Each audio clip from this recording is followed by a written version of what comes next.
요한복음 4장 3절에서 26절까지 같이 읽겠습니다. 유대를 떠나사 다시 갈릴리로 가실새 사마리아를 통과하여야 하겠는지라. 사마리아에 있는 수가라는 동네에 이르시니 야곱이 그 아들 요셉에게 준 땅이 가깝고 거기 또 야곱의 우물이 있더라. 예수께서 길 가시다가 피곤하여 우물 곁에 그대로 앉으시니 때가 6시쯤 되었더라. 사마리아 여자 한 사람이 물을 기르러 왔음에 예수께서 물을 좀 달라 하시니 이는 제자들이 먹을 것을 사러 그 동네에 들어갔음이로라. 사마리아 여자가 이르되 당신은 유대인으로서 어찌하여 사마리아 여인인 하나이까 하니 이는 유대인이 사마리아인과 상종하지 아니함이로라. 예수께서 대답하여 이르시되 내가 만일 하나님의 선물과 또 내게 물 좀 달라 하는 이가 누구인 줄 알았더라면 내가 그에게 구하였을 것이요 그가 생수를 내게 주었으리라. 여자가 이르되 주여 물 기를 그릇도 없고 이 우물은 깊은데 어디서 당신이 그 생수를 얻겠사옵나이까. 우리 조상 야곱이 이 우물을 우리에게 주셨고 또 여기서 자기와 자기 아들들과 짐승이 다 마셨는데 당신이 야곱보다 더 크니이까.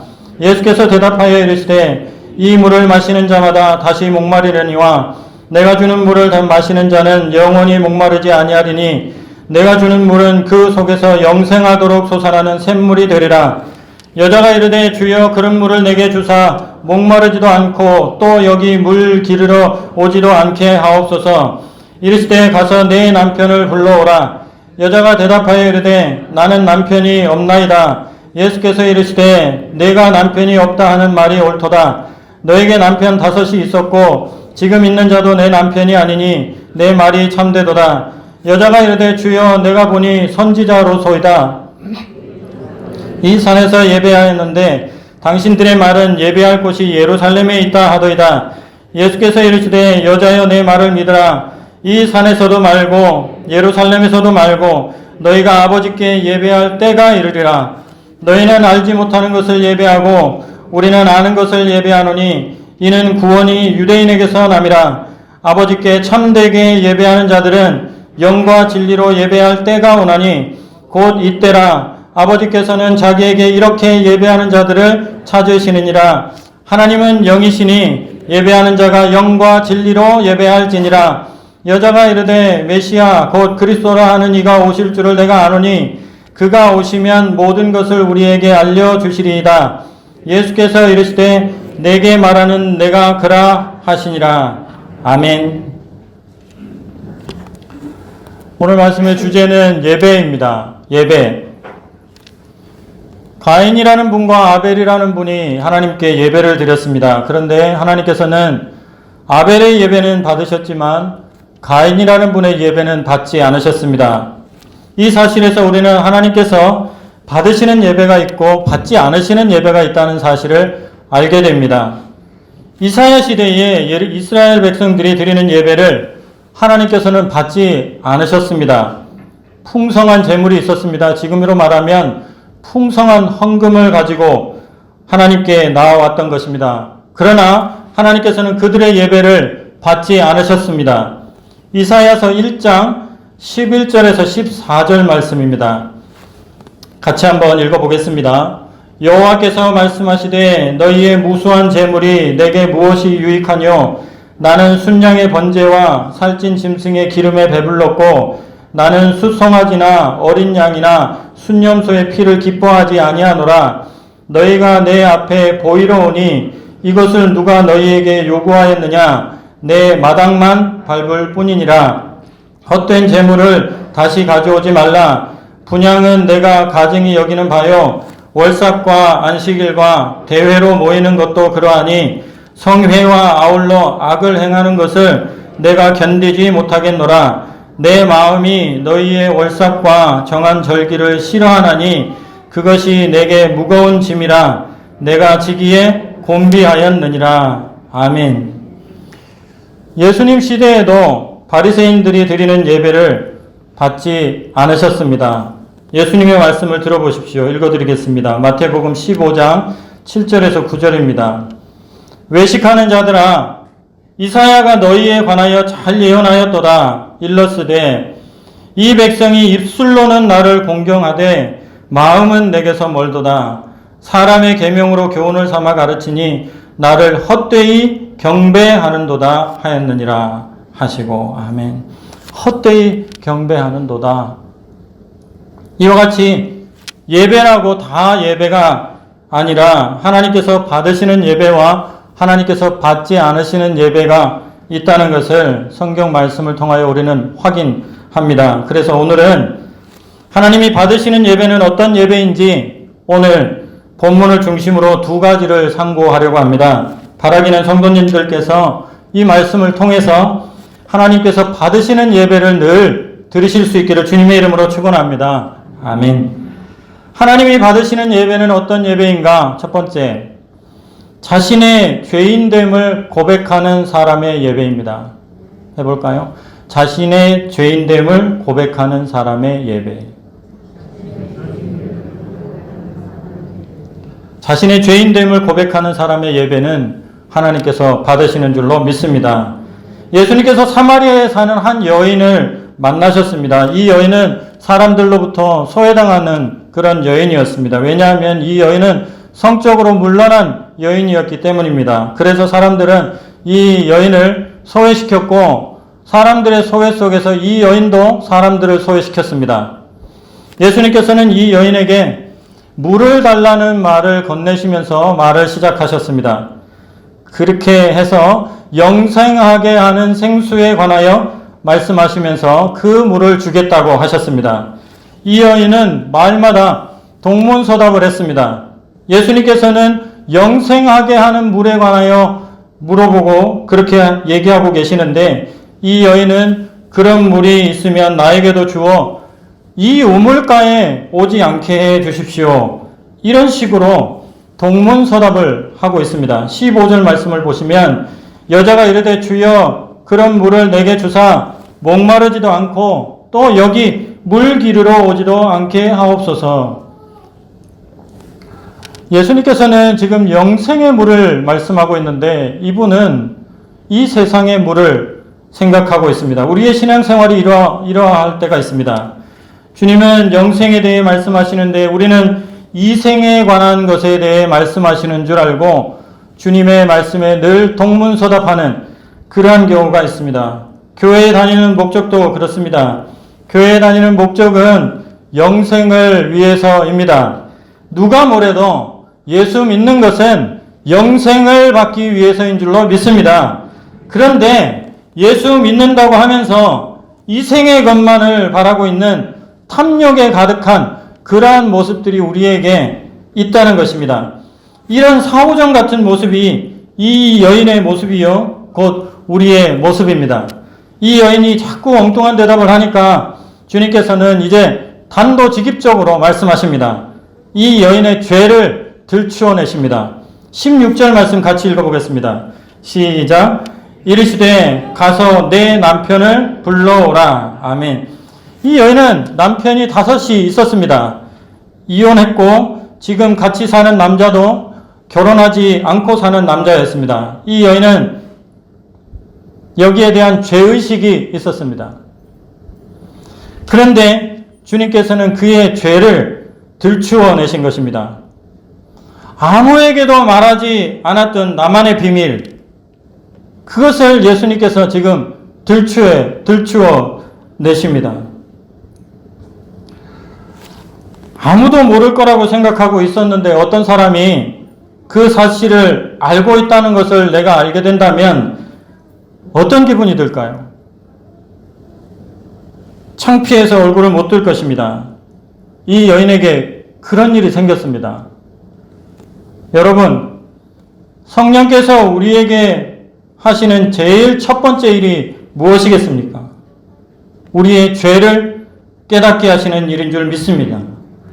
요한복음 16장 8절 9절을 읽어보겠습니다. 시작. 그가 와서 죄에 대하여 의에 대하여 심판에 대하여 세상을 책망하시리라. 죄에 대하여라 함은 그들이 나를 믿지 아니하며. 성령께서 오셔서 죄에 대하여 들추어내신다는 말씀입니다. 기독교는 죄의식으로부터 시작을 합니다. 내가 죄인이라는 사실을 깨달을 때 구원의 필요성을 느끼게 됩니다. 그래서 그리스도의 영이신 성령님께서는 우리의 죄를 들추어내시는 일을 하십니다. 그로 인해 우리를 부끄럽게 하십니다. 성도 여러분, 지금 이 자리에 주님이 계신다고 저는 믿습니다. 저와 여러분은 지금 주님 앞에 나와 있습니다. 만약 주님께서 이 중에 어떤 분의 죄를 지금 이 순간 이 많은 사람들 앞에 노출시키신다면 어떤 일이 벌어지겠습니까?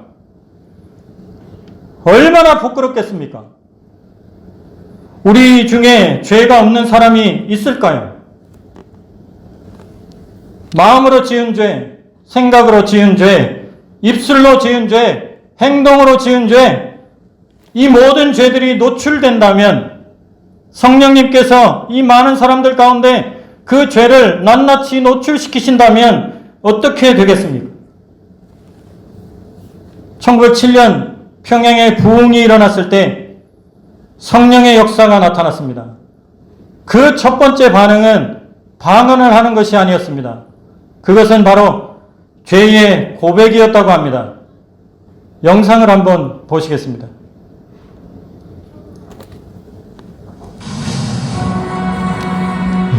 한반도에 일어났던 뜨거운 성령의 불길. 주님의 근본적인 역사가 있었던 1907년 평양 대부흥운동은 철저한 죄의 고백을 통해 개인과 교회, 나아가 한 사회의 변화를 가져왔다. 놀라운 하나님의 은혜로 한국교회의 부흥을 가져왔던 평양 대부흥운동. 우리는 지금 바로 이것에 대해 이야기해보자 합니다.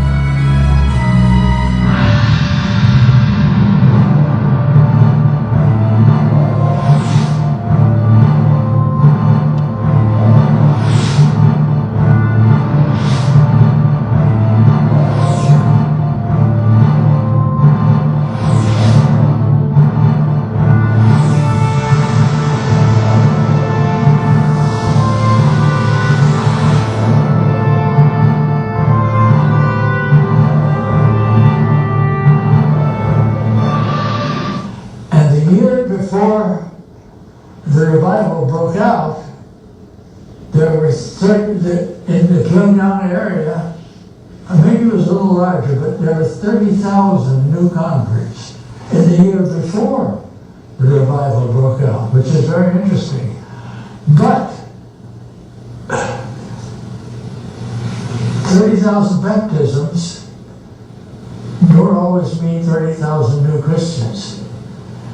And it was the revival when they discovered what their Christianity really meant, for the proclamation of the gospel and for doing the gospel. 부흥운동의 발단, 바로 이곳 1907년 1월 2일부터 장대현 교회에서 열린 남자 세경회부터였다.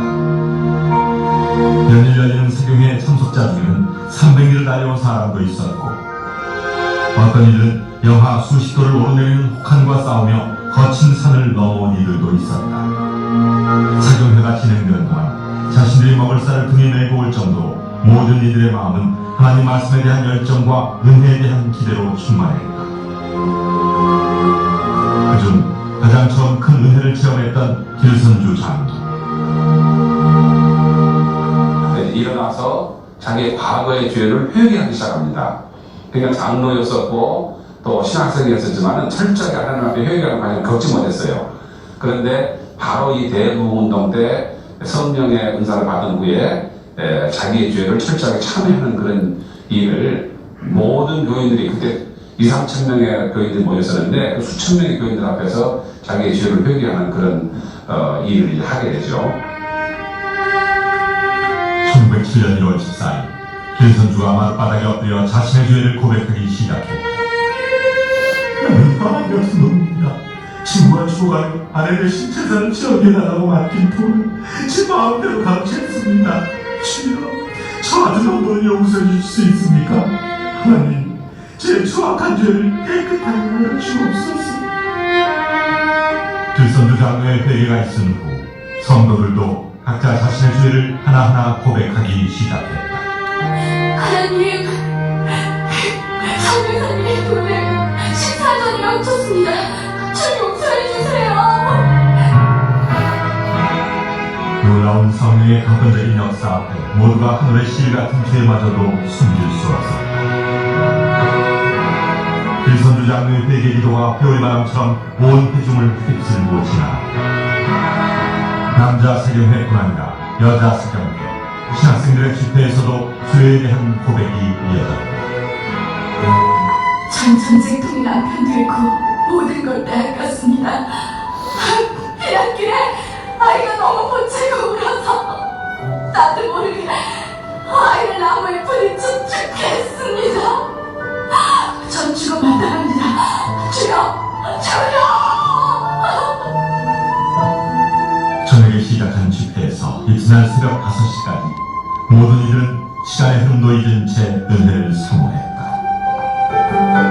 마가의 다락방에서 임했던 성령처럼 하늘로부터 급하고 강한 바람이 장대현 교회에 임했던 것이다.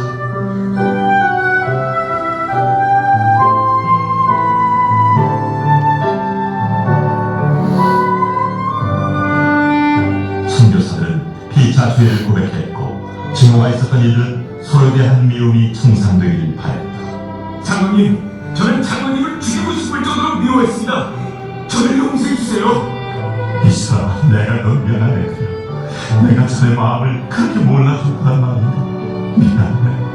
내가 잘못했네. 선교사님, 나를 위해 기도해 줄 수 있습니까? 나도 당신을 미워하고 증오했습니다.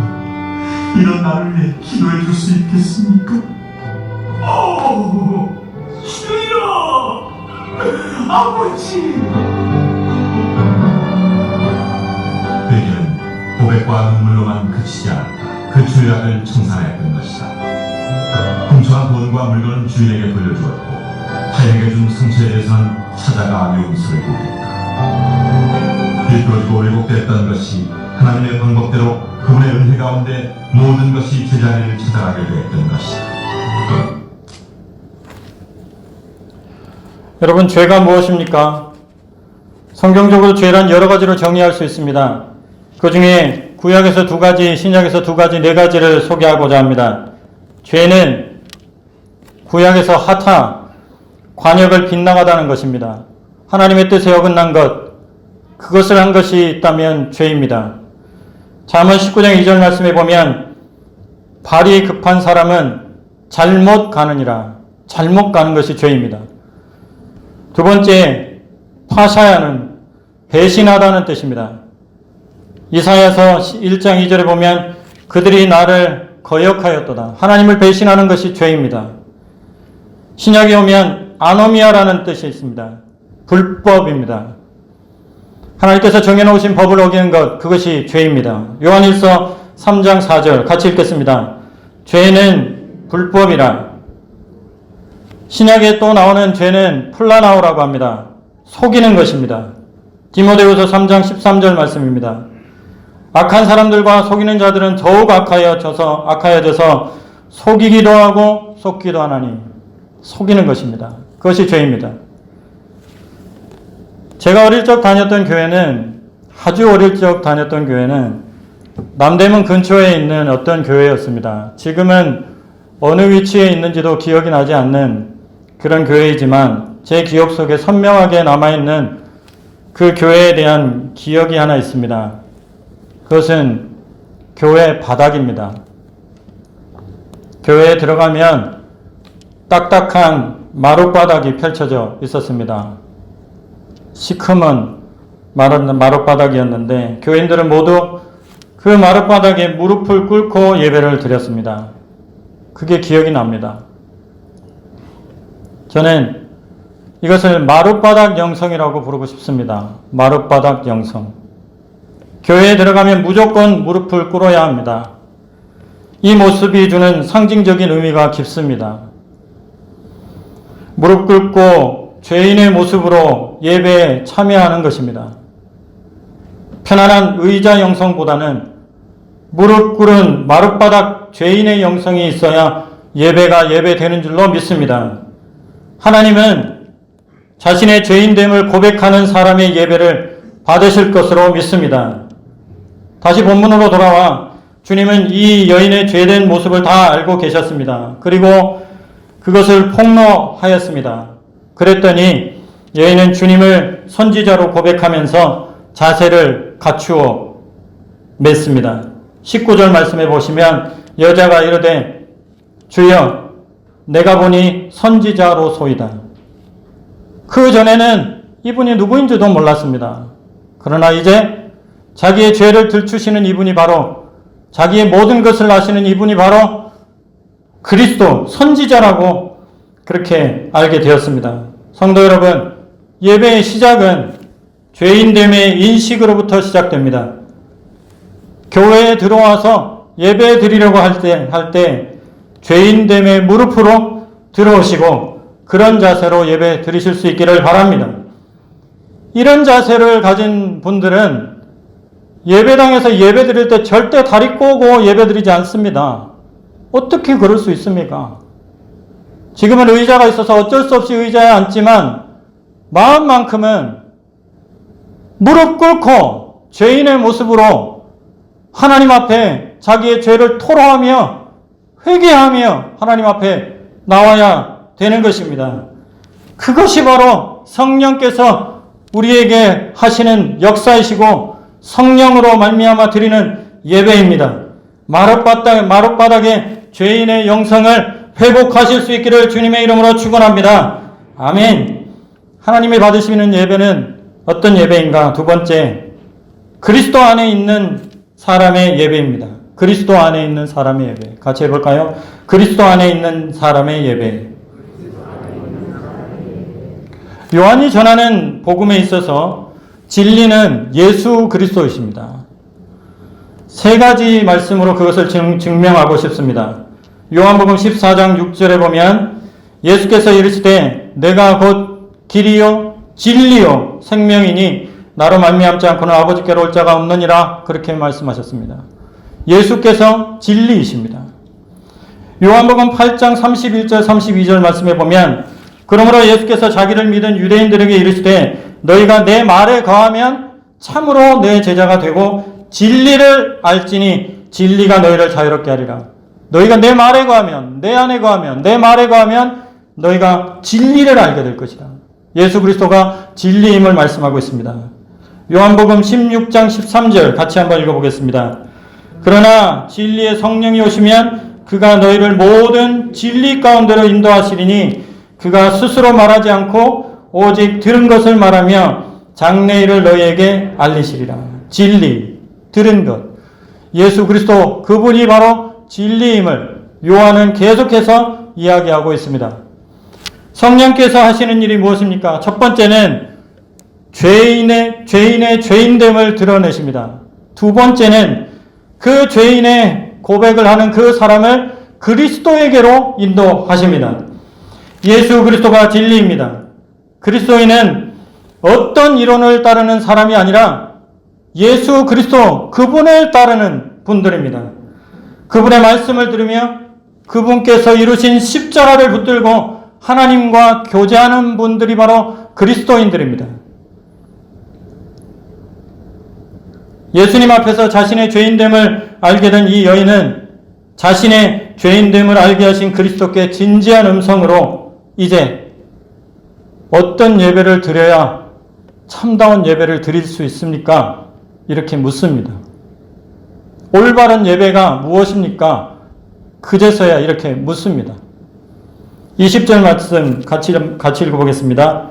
우리 조상들은 이 산에서 예배하였는데 당신들의 말은 예배할 곳이 예루살렘에 있다 하더이다. 이 여인은 어디서 예배하면 하나님께서 받으시는 예배를 드릴 수 있을까요? 물었습니다. 그때 주님의 대답은 장소가 아니라 때다 그렇게 말씀하셨습니다. 21절 말씀에 보면 예수께서 이르시되 여자여 내 말을 들으라. 이 산에서도 말고 예루살렘에서도 말고 너희가 아버지께 예배할 때가 이르리라. 예배할 때가 이르리라. 아멘. 이 때가 언제입니까?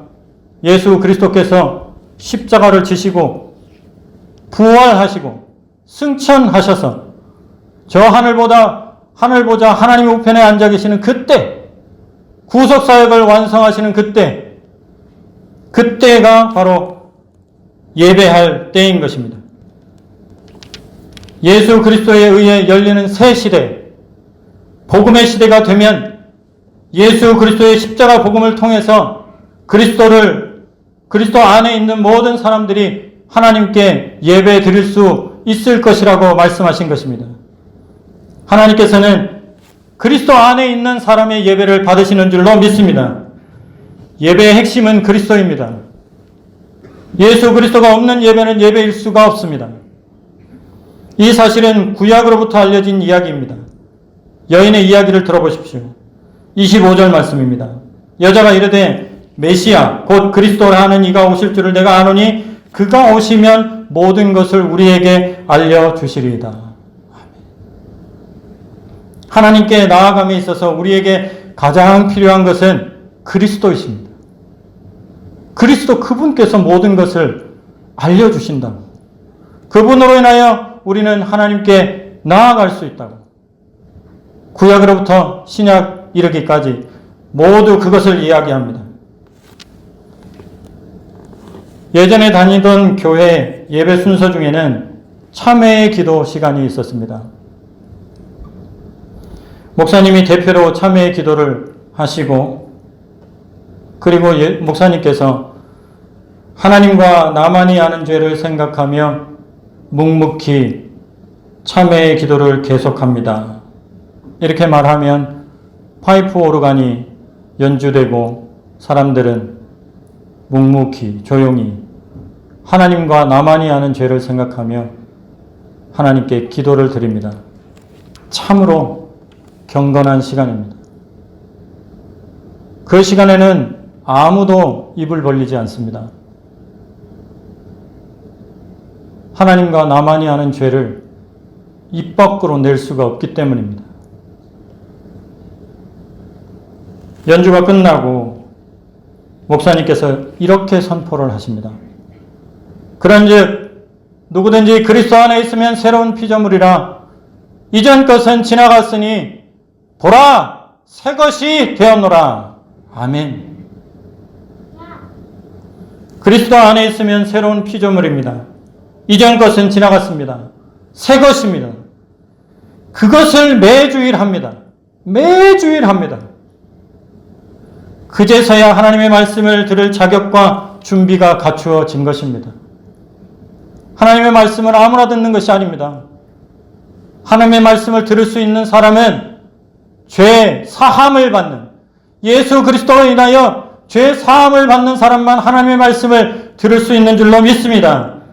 성경은 하나님의 구원의 책일 뿐만 아니라 인간의 죄에 관한 책입니다.